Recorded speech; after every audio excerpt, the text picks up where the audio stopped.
the passage of a regulation bill, a financial reform bill. Is it now a sure thing because of the Goldman charges?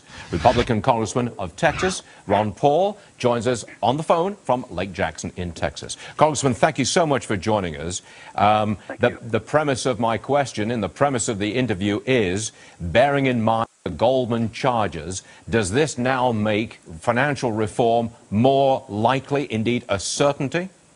I think so, yes. I don't know about the certainty, but yes, it's more likely, and I always assume there would be more regulation, so this more or less supports that position, which I think is exactly the opposite way to go. I think this whole episode of the SEC now filing charges against Goldman Sachs, it proves the SEC is inefficient. You know, they're supposed to prevent problems, and here they're coming up 3 years late making charges. And what do we want to do? Give them more power to regulate, and I think they've proved that they're a total failure. What's your general position on the big banks, the big investment firms of Wall Street? Do you think they're up to tricks? Do you think that they are tricking us? Is it, I hate to use the word conspiracy, but are they ganging up to beat up on the little guy?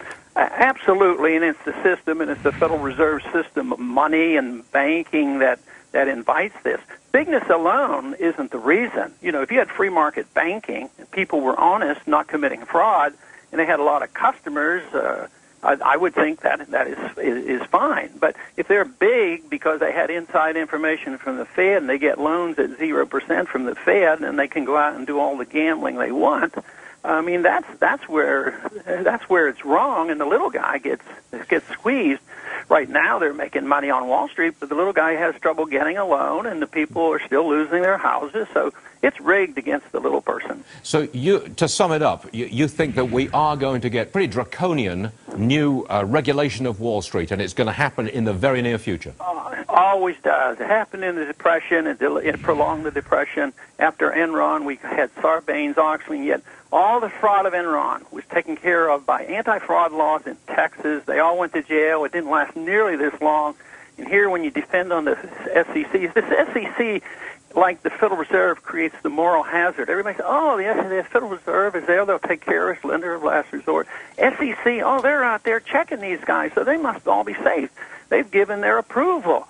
So it creates all this gambling and speculation. So what do we do when they finally get into trouble? Do the people wake up and say, well, it's the monetary system, it's the Federal Reserve, and it's the unwise interpretation of regulation? So what do? They give the Fed more power, and they go and give the SEC more power to regulate. You cannot regulate the mistakes made by the Federal Reserve and easy money, and that's what they're trying to do. But the people are going to go along with it. Congress is all for it. If you vote against it, see, you and I, it sounds like we're sympathetic about the system, how it's unfair to the little guy, but I'm not going to vote for more of these regulations because I don't think that is the answer. But politically, it's a great story. Oh, yeah, I'm sympathizing with the little guy, so therefore all we need is a bigger SEC, which is part of the problem.